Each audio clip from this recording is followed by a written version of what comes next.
Good afternoon.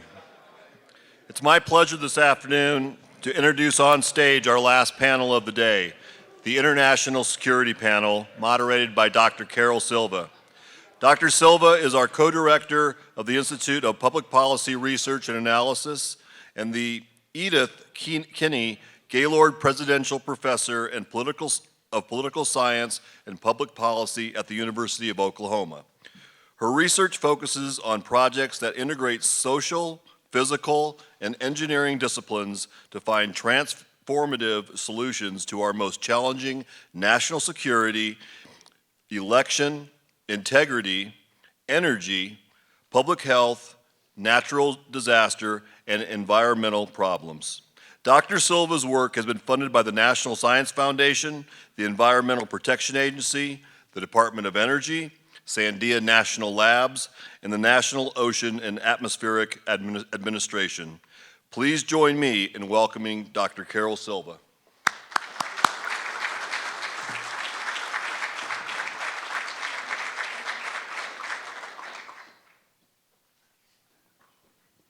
Let's have a seat.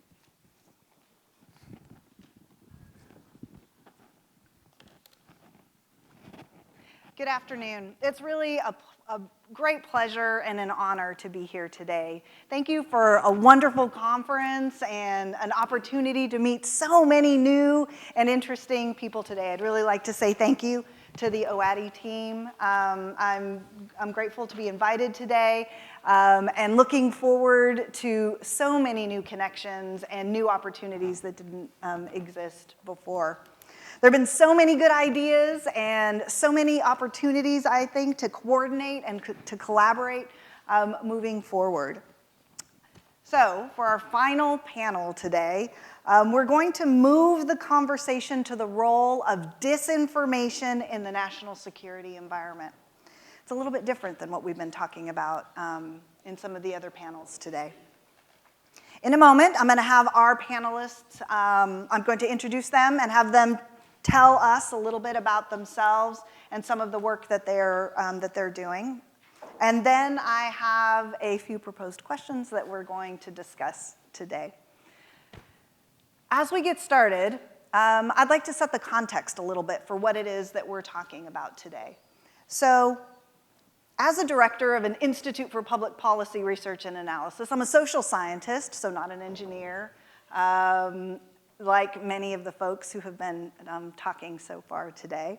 And I work on a project where we conduct annual representative nationwide surveys of the US public in lots of domains, but particularly we do quite a bit of work on US national security issues and what the public understands and thinks about many of these issues. These surveys focus on public perceptions, risks and benefit calculations with regard to new technologies and national defense issues. Mostly what we find in general is that Americans are technological optimists. And so I think that there have been some very interesting conversations today that I'm really looking forward to including in some of the work that we've been doing. We also talk to the US public about understanding its appetite for deterrence in the United States. And we do work on trust in the institutions that are responsible for much of our national security. Recently, however, we have been investing in understanding the role of disinformation in perceptions and understanding of national and global security. So, for example, in December 2021, we had a large nationwide survey where we asked people to think about how risky some of these kinds of disinformation issues were. So, using a 0 to 10 scale, where 0 means no risk and 10 means extreme risk, we asked folks about a lot of different options for thinking about some of these things. And one of the things that we found is that about 60% of regular folks, right? These are nationwide surveys talking to regular people across the United States. That about 60% of regular folks are very concerned about disinformation and its role and implications for national security. Our research also shows very similar risk perceptions for disinformation associated with public health, the stability of our democracy, and economic prosperity. And so we see a very strong emerging awareness and concern with the US public on these types of issues.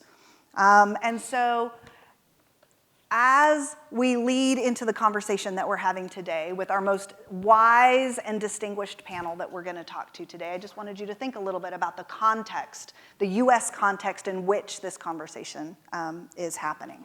So we have a very distinguished panel with us today, and the way that we're going to do the panel is that each speaker in turn will have a few minutes to introduce themselves and to provide us with some opening remarks. And what I've asked them to do is to structure their remarks around first introducing themselves, and also what they see as the biggest challenges for international security in the current information age, and their primary recommendation for leaders and policymakers to improve global security in their domain of expertise. And after they introduce themselves, we'll ask a few questions. So first,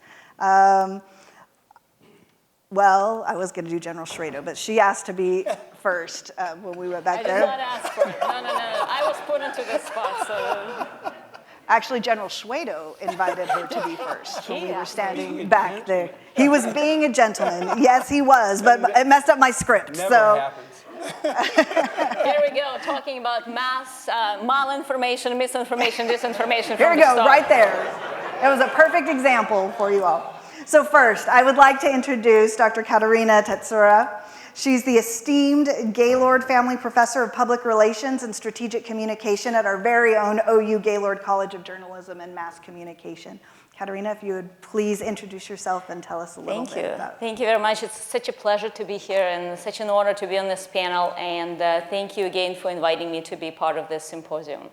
I'll start by saying that, as you probably guessed by my accent, I am not sooner born and sooner bred, but I am sooner welcomed and really happy to be here at the University of Oklahoma working on very important issues of information, environment information, and understanding how our communication day to day really affects our national security interests. I'll start also by saying that I have been born and bred in what we now would say former Soviet Union, and I have spent a considerable amount of time living in Belarus, Azerbaijan, Ukraine, and Russia during the conflicts that we may think about, all of those that have been happening. And as a product of that, I have been embedded into what I now study as mediated disruption of shared information spaces. And so my interest in information, misinformation, malinformation, disinformation in that regard is very connected to my heritage and what I am. Today, I also like to think about myself as a Ukrainian American, more Ukrainian than anything, I think, as we all have should think about ourselves. I think every single person who believes in freedom and wants to be free, first and foremost, is Ukrainian today. And so I'd like to start my remarks today with putting out 3 points that I'd like to work with you on in terms of understanding how national security is really important in the information arena. In order for us to really think about our security and international security in particular, because I do believe international security is related distinctly and specifically to national interests of this country, are the 3 things. First, we have to learn from the history. Second, we have to remember human beings come first. And third, we have to remember that perception is reality. So very briefly, history is what really helps us to move forward. When we think about mediated, destructed spaces of information back in the Cold War, we can find plenty of examples of how those spaces of information have been disrupted, and destructed. And at the same time, we have beautiful and wonderful examples of how, despite of that destruction, we were able to work and achieve the interests that we had to achieve. Think about early age and early history of space exploration and the work that the Soviets and the Americans at the time have done. Right here in Oklahoma, we have a wonderful museum, Stafford Air and Space Museum in Weatherford, Oklahoma. I'm proud to be the board member for the museum. And the Stafford Archives and the Stafford Museum offers us a glimpse of archival documents into how information has been utilized by the Soviets to communicate about space. At the same time, how people like General Stafford and Cosmonauts Leonov back then worked together on overcoming some disinformation challenges and propaganda challenges to really achieve big and great things, including the things that were really important for General Stafford, who then took them up and developed some very big, as you know, technologically advanced power things.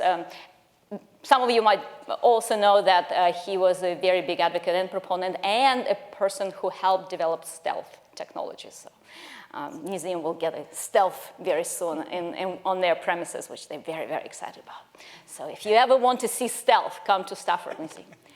The second thing that I'm going to mention is human beings first. I think a lot of times when we talk about technology, we think technology, advancements in technology, and we kind of forget that what really makes disruption in the information spaces that really affect our national security is how we think about ourselves and about others. Because human beings are essentially social creatures. We are the people who process that information. And if we're going to go into the rabbit hole of jumping and trying to counter disinformation yet again and again, we're never going to be ahead of that. So where we go with the studies right now, and as the University of Oklahoma, a lot of times we talk about the research here, in focusing on the resilience of communities and community resilience.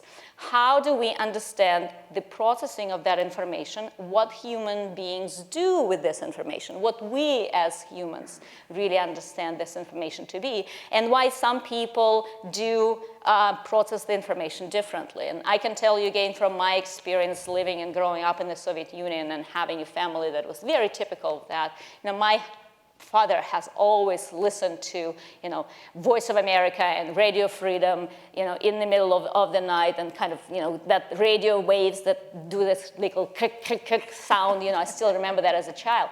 So why does it happen? How does human beings make choices that they make to inform themselves and really make sense of information? And finally, very briefly, perception as reality. Well, we've heard about that already, but I think for mediated disruption of shared information spaces, that's the number one thing to really think about. Because that perception really not only shapes, but constructs reality.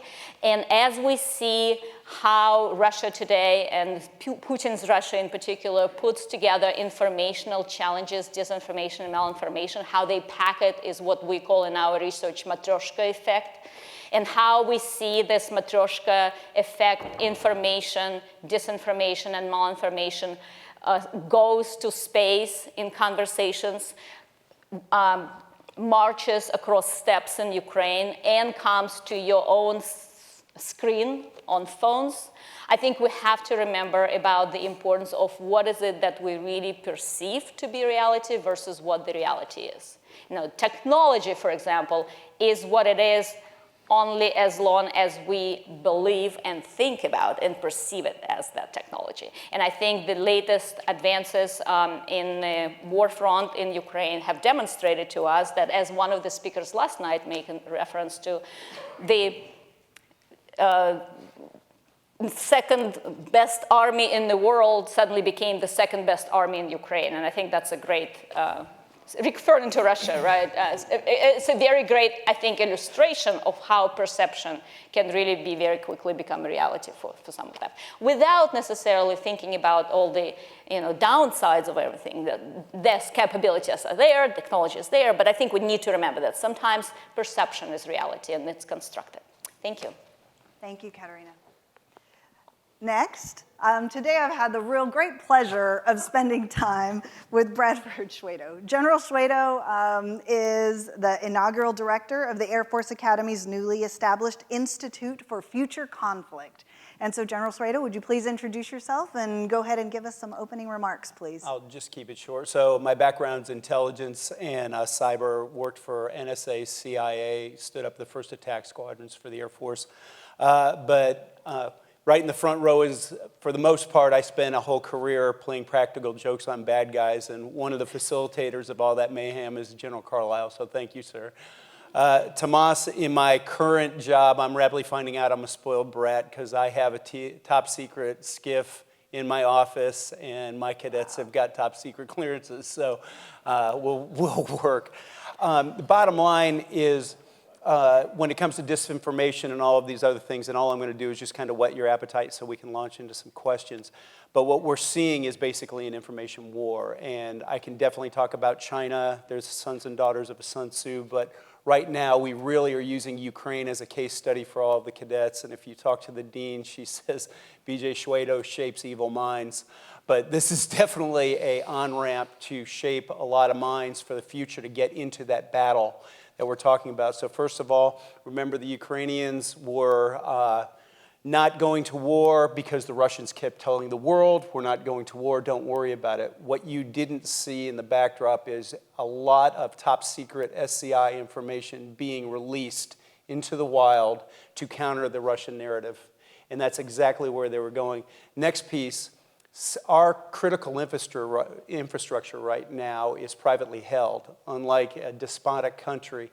And we're using top secret clearance information to secure our critical infrastructure. So Secretary Granholm has already said we are vulnerable for an attack in electrical grid.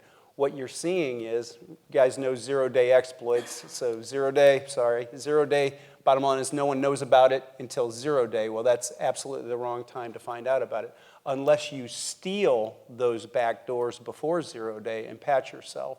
So we're using lots of information to counter that narrative as we go forward. Also, you're seeing on-ramps to lots of different battles in the future. And what I mean by that is when all of the information was controlled by Russia because all of the fighting was going on in the Ukraine, they could control the narrative. So when you looked at the polls within Russia, it was very high support. As soon as the counter-offensive started, immediately you started getting the Russian Alumni Association in the blogosphere talking back and forth. As a matter of fact, a lot of these private contractors, Yevgeny Przhivkin, the chef who owns Wagner Group, and others started being critical of the Ministry of Defense. Originally, they were all holding the same line. Now they were starting to fight, and they're fighting back and forth. And quite frankly, you're starting to see the pressure Putin's getting and why you're seeing this targeting campaign shifting from trying to win on the ground to going after critical infrastructure and shaping all of these pieces. The last part where you can look forward to, and there's lots of on-ramps to the wedge, the last part is you're seeing Putin believing that he's got time on his side, and you're going to start seeing a lot of disinformation. He knows that there's a cold winter coming. He's already kicked off his energy war. You're starting to see a lot of these things that are going back. He is banking on donor fatigue, which is why he wants you to keep seeing that, oh, it's going to be very expensive. He's also banking on the controversy associated with inflation and also the recession. And he is going to try and drive wedges between the EU, the NATO, and the world. And you're already starting to see it with Viktor Orban in Hungary and other places.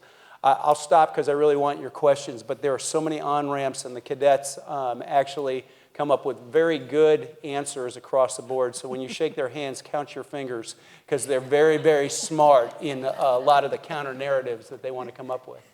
Thank you, General Shwedo. Next, I'd like to introduce Dr. Scott Ruston.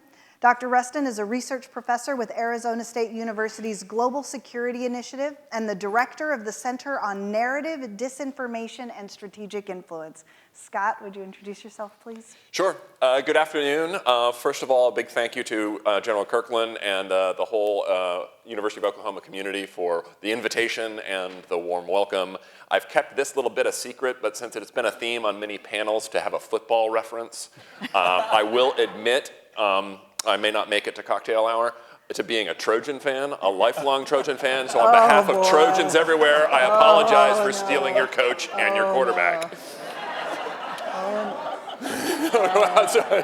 Very good. The center I direct at ASU, it's relatively new. It's the newest of the centers within the Global Security Initiative. And with the statistics, Carol, that you shared by way of introduction, I feel like I've got job security for a little while yet, with 60% of the public concerned at a high level of disinformation, which is the rationale behind the founding of the center. And thinking about what is it about disinformation that sort of keeps me up at night vis-a-vis the international security arena. The part that I think about a lot is, are we thoroughly understanding this threat in a way that it is different than kinetic capabilities of adversaries and different than non-kinetic capabilities like General Shwedo was just talking about in terms of cyber? So the cyber threat to an electrical grid, that's a specific type of attack on an adversary. A kinetic attack is a specific type of attack on an adversary. But I would argue that a disinformation attack is an attack of a different sort. And what I worry about is, do we adequately understand that, and do we have the tools to defend ourselves, to thoroughly understand that threat vector? Because if you think about it, democratic societies derive their sovereignty from the political will of their citizens. The citizens exercise their political will through the information and beliefs that they bring to bear on the problems that they perceive. And disruption to the information and the beliefs that the citizens have is, by some sort of transitive property, I failed math a bunch of different times, is an assault on the sovereignty of a democratic society. I think understanding the information domain, how it is exploited, and to Katerina's point about the centrality of the humans in this system is key. So in terms of recommendations for policymakers and leaders, first, this is going to echo again, Katerina, understand disinformation as not primarily a technical problem, but rather as a human problem. And think of it less as information, we haven't even sort of crystallized on a term. There's information security, there's disinformation, there's a variety of different terms. One that is starting to crop up in the literature that I've taken a liking to, and it is not mine, but that is to refer to this domain as cognitive security. Helps interject that element of the human, and that the key terrain is the human mind. Technological capabilities and tools are absolutely essential to aiding the ability of individuals and communities and societies with triaging information and defending against malign influence, and maintaining the free flow of ideas. I would also suggest, though, that these tools cannot be predicated exclusively on an assumption of an objective truth. This gets back again to lots of correlations here with our thoughts about perception being reality. The idea of assuming that humans behave by rational logic, I would argue we need to incorporate also other types of logics in the way that humans make their decisions and process and information. To include in particular, and this is where me as a carpenter, I have a hammer, and so every problem is a nail, a narrative logic, which is part of the focus area of my center. And then there's a lot of great research being done to detect the presence of disinformation and manipulated information, attribute the source, and characterize the intent. And these are critically important ventures.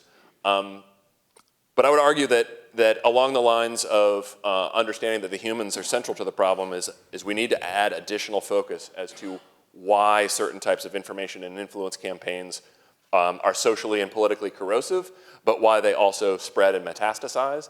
And in doing so, addressing that why question will help us build measures of effectiveness so that we understand both the effectiveness of a potential adversary's campaign and thusly we can apply some resources to counter it. And then we can also use those lessons to help build resilient communities. And on that last note, I think we need to complement the existing research, lots of research being done, the detection, attribution, characterization, to interdict the supply side of the disinformation threat. But I think we've got less attention to understanding and addressing the demand side, which gets into the resilient communities. Thank you so much. That's great. So my first question, which you sort of anticipated me a little bit on that first question, is about whether or not it's possible to successfully and effectively counter mis and disinformation. And how do we do that? And I think, General Shwedo, I think that I'd like to start with you here. And can you talk about this a little bit in the context of maybe of the short term and a longer term? How do we effectively do this? So first of all, we're already seeing it with Russia, once again, all the war crimes that have been going on. You see complementary fires from multi-sources that undermine them. So the first piece is they thought that they would get rid of all of those bodies in a mass grave and no one would see it. Well, the Germans, the United States have released signals intelligence, and you will hear these guys say, I'm shooting up civilians, I just shot a guy on a bicycle, and magically there's the picture. On top of that, there were cyber hackers that hacked in and doxed, basically published all of 1,600 Russian soldiers that were in Bucha, and they also doxed about 620 FSB agents with their names, passports, and all of their other information. So you start bringing that out. Another piece is everybody has one of these. So when these little gray men show up and people start taking pictures, and then all of a sudden you start feeding it into the computers where you said the long term, no, you're not a loyal member of Donetsk. You are a member of the 1st Tank Guards Army, or your Spetsnaz, or your GRU, or your FSB. And you start bringing down those different pieces.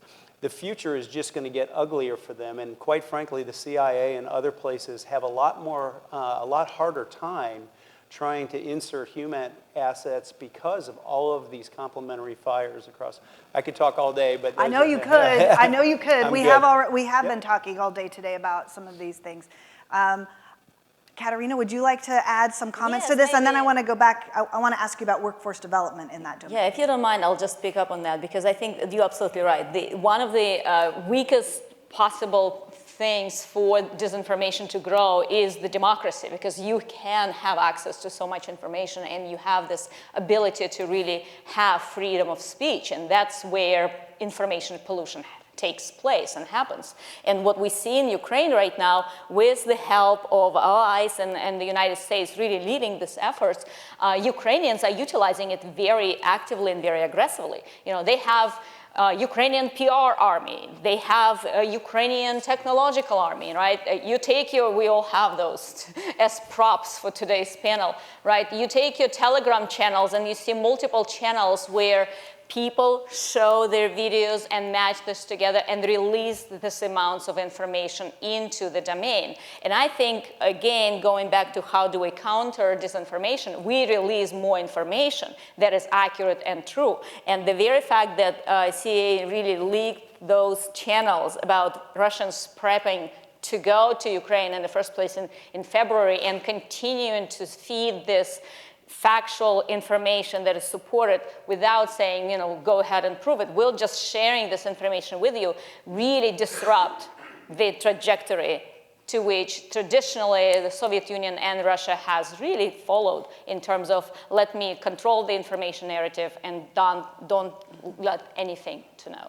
She hit on something real quick on intel gain loss, and that's always whenever you're going to release intelligence information, you have to do intel gain loss, which means if I release this information, I may lose this source of information. Either they'll kill the spy or they'll destroy, you know, the comms channel associated with it. What we're doing is we're starting to see in, you know, the previous rounds where you had the information but you didn't release it. Well, you could have avoided a war, but you didn't. Well, that was kind of what was going on along those lines.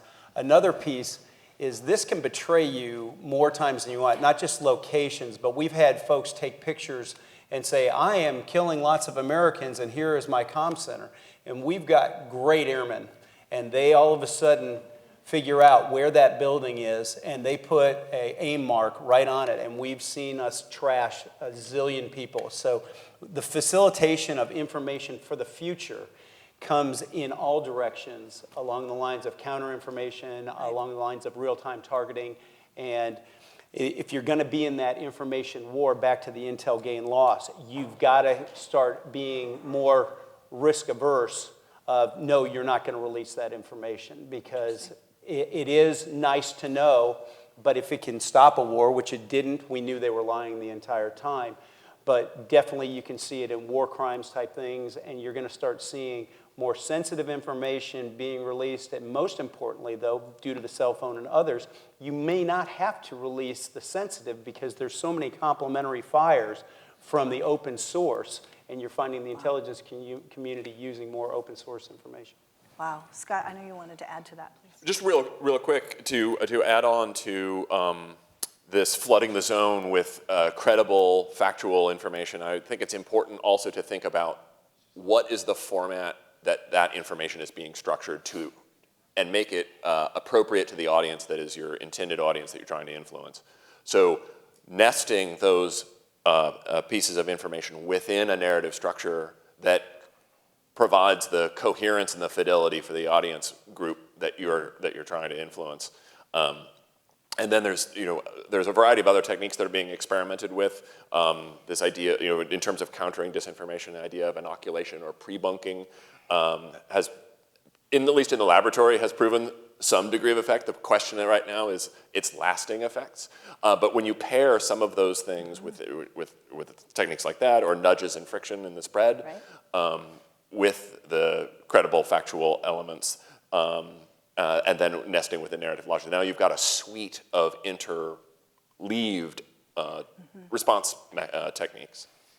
Wow, fascinating. All right, any other follow-up comments on this? I'm sure we all can continue talking about it. I know you have some other questions. I do have other questions. This has just been really great. All right, so before we get to audience questions, because we only have about 4 or 5 more minutes before we get to audience questions, so I hope you're thinking of very good questions right now. The next question that I have is to think about, how should we weigh the trade-offs between individual freedom and the tools and methods for effectively countering mis and disinformation? I'll let you go first. I'm in the journalism and mass comm college, so. No, the bottom line is with multiple sources of information, when you look at, years ago someone would walk into a dime store and they could steal a candy bar and probably get away with it. Now, I think you would get 3 different views. So I think as it goes on with misinformation, multiple sources, if you go to any school for intelligence, they will tell you never rely on single source information. And I think the future is getting multiple sources to confirm all of these things, and it's making it harder and harder for these people to say, no, I had nothing to do with it. And I think that is the quickest way to get rid of, some of these multiple, problems with these stories. Wow, that's great. Katerina? Well, just echoing on that, I think the number one thing to think about is why do we even, think about this as misinformation, disinformation? And so there's multiplicity of voices always that participate in that conversation. And some people participate in conversation and they're loud about things that do not necessarily exist, going back to our ideas about reality. Others are not talking much, but are doing things. So just very quickly, and based on our previous conversations earlier today, China, for example, does a lot of innovation technology, but doesn't really talk much about it, or doesn't talk well about it. Russia has a lot of things to say about innovative technology, but does not do it well necessarily, right? And so we are one of those nations right now, here in the United States, that we have an opportunity to talk well and do things well. And so maybe that's what we should be focusing on. Just one complimentary fire. When we were going back and forth with North Korea, they wanted a cyber reaction to it, and they were like, okay, so you take away the internet from North Korea. I'm like, that's called Tuesday. I mean, that's not a problem. And actually, people are starting to understand exactly what Katerina is saying. No, you don't take away the internet from them. You bring it to them. And you invite those exchange of ideas, and they don't have very good answers, which is why the Russians are very concerned about Elon Musk's product showing up to the Ukraine.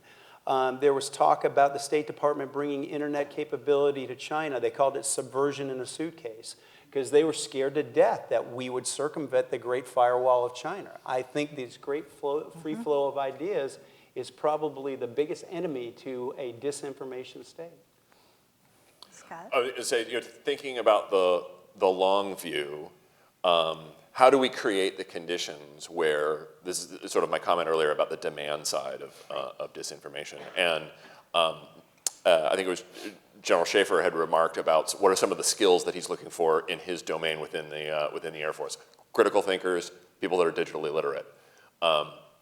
And increasing any community's capacity for critical thinking, increasing the level of digital literacy is an investment in the long term to creating more resilient communities where it's harder and harder for disinformation to take hold.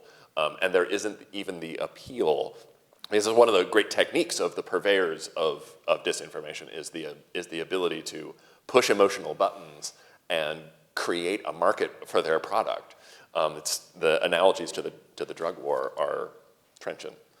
One last thing. I worked at the 2020 election security, and the bottom line is we saw exactly that. The Russians were throwing red meat in the middle of these folks, and then they would walk them through confirmation bias to the most extreme points, and they would actually send them to news sources. So when I talk to cadets, I do not do sole source information, expand, and I actually have a list of different places I want them to look because there are a lot of these guys that are mindless to pick a media outlet, and you're like, no, you have critical skills thinking, please start applying them.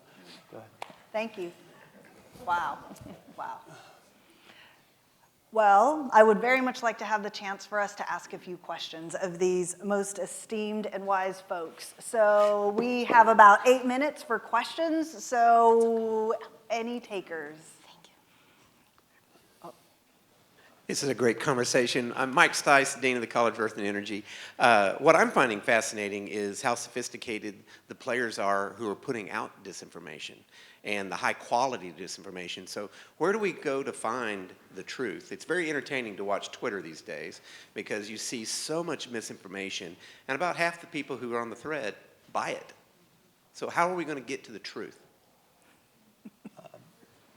Go ahead. So what I have found with Ukraine, and Ukraine has done a wonderful thing, is I attack it exactly like I advertise towards the cadets. So the Ministry of Defense puts out a great point, and then you start looking across the board to the Russian military bloggers and what they're willing to give up, and then you superimpose that. And then, of course, Prigozhin and all those other guys start putting out their point. And when you start putting all of these together, calling balls and strikes, and we've been kind of tracking it on the war map as it goes forward, that you've got pretty good critical skills associated with that. And it has, right now we're tracking, things are not well in the Kherson region. And they're also tracking potentially a false flag to flood it to cover their retreat. But they've got to figure out a way to do this. These are the things that you're trying to break out with all of these. And I can give you the competing narratives that would be 180 out from all of them. But when you kind of bring it all together, it makes sense. A lot of it is information pollution that really you have to sift through in order to find information. But just following up on that, a lot of what we see and it's a very traditional kind of a Soviet era propaganda information pollution technique, right, is where you get a lot of multiple pieces of very conflicting information and you're putting it together to create that disruption or chaos of some sort of way. And one way to really go through this is to figure out exactly what's happening is to provide more information out there and provide opportunities to access that information. One thing to realize and understand, I think, just if we think about Russians living in Russia today, they don't have any access to information. All they have is access to very structured, specific disinformation in pieces that are specifically created to communicate what the Kremlin's, Putin's Russia wants to communicate. And so that skill, that critical thinking skill, can only be nurtured and grown if you have access to multiplicity of sources. That's where the on-ramp to the wedges of the mill bloggers, the Ministry of Defense, and others, because they controlled all the information when all the events were happening in the Ukraine. As soon as the counteroffensive started opening up the conversation inside Russia, and then once Putin called up the reservists and said, I'm only taking folks with prior military service, and they knew events inside Russia, they knew he was lying, and now all of a sudden it starts working back in the other direction. If this is a lie, what is it? Because I own all the information here in this situation. This is happening in my village, and you're lying. And then it starts unraveling in that direction. And just if I want to pick up on that, because I think that's a very interesting point, because this has been, 30 years or so since the collapse of the Soviet Union.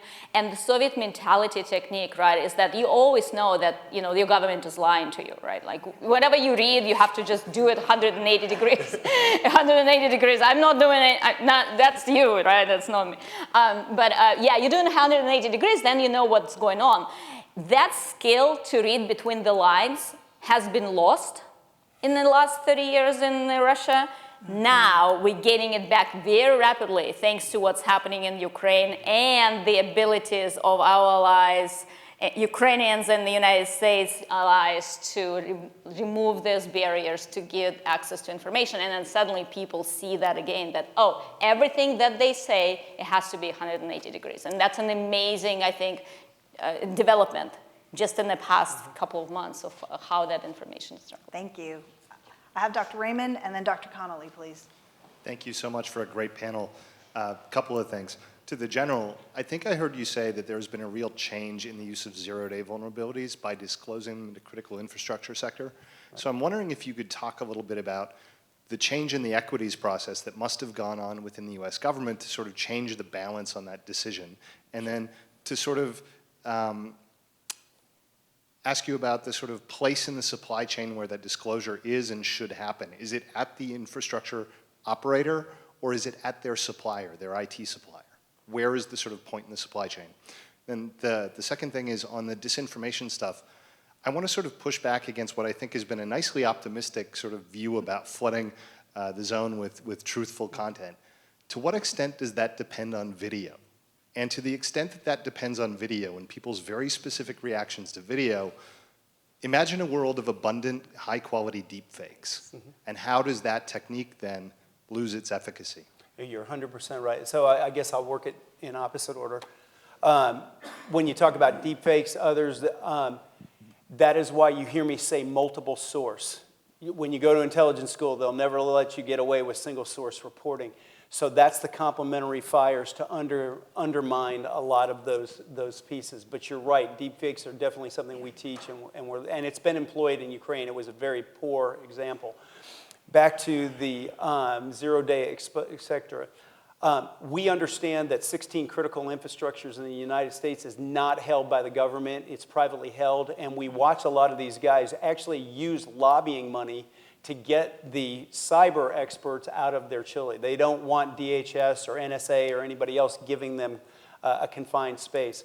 So what we've been doing is, through DHS, there's an organization called the Cyberspace Infrastructure Support Agency. It's led by Jen Easterly. They push out what's called CVEs, Common Vulnerability Exploits, and they will tell you where the back doors are.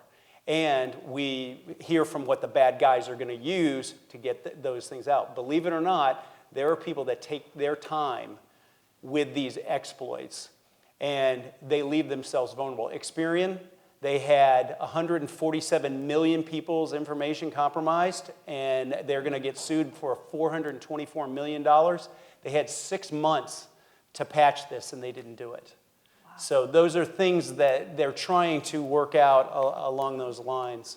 Anyway, I'm sorry, I don't want to steal. No, that was great. Do you want to pipe in? Sure, before quick, real quick. On the deepfake videos, yes, absolutely a problem. There's a giant DARPA program trying to create the great deepfake detector.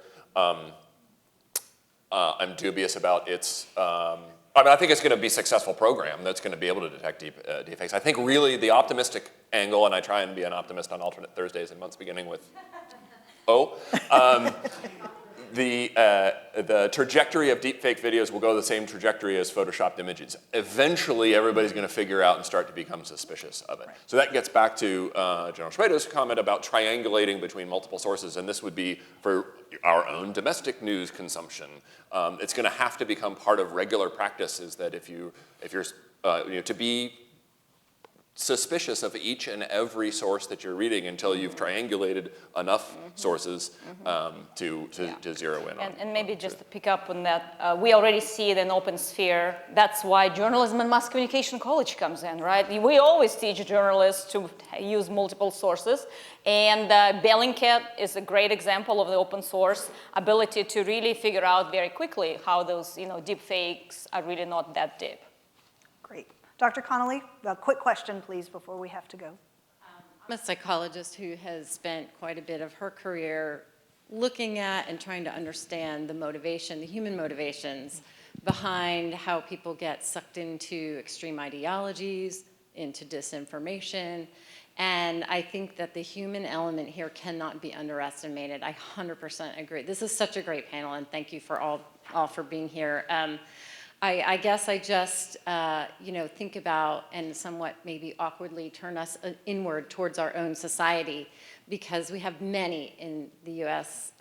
In the U.S. who are buying into disinformation in many different realms. And the danger of what is happening now is that the disinformation is being tied into people's important values, beliefs, emotions, and other cognitive processes, biases, that really tip the scales in favor of disinformation. And you can't just counter it by saying, hey, we're the CDC. Here's our facts on COVID. This is why you should be vaccinated. What are our vaccination rates? What's going to happen in our next pandemic? This is, these are the questions that keep me up at night too. So thank you. Just one thing. So you're spot on, ma'am. And you will see that people are, well, I'll take Putin, for instance. They're already purposely playing the game further along. So we were tracking a bunch of trucks going around the front with these forces, and we couldn't figure out originally what they were. To your point, I don't know if anybody knows, what got the Soviet Union out of Afghanistan were the concerned mothers of the Soviet Union, because they were tired of bodies coming back. It was called Cargo 200. And if a plane was coming back with Cargo 200, it was bodies. So they got to a point where there was so many bodies, the mothers had said, we had it, you're getting out. Those trucks were mobile crematoriums. To your point, he wanted to eliminate Cargo 200. He was anticipating all the things that you said, and he was taking one step ahead with his game plan. Was it smart? Absolutely it was, because after about 4 weeks, he had already lost more soldiers than they lost in 10 years of Afghanistan, and more than 20 years the United States lost in the GWAT in Iraq. So these are not idiots that we're going against. They're factoring in all the things that you said. It's a great point. Help me thank these wonderful panelists today.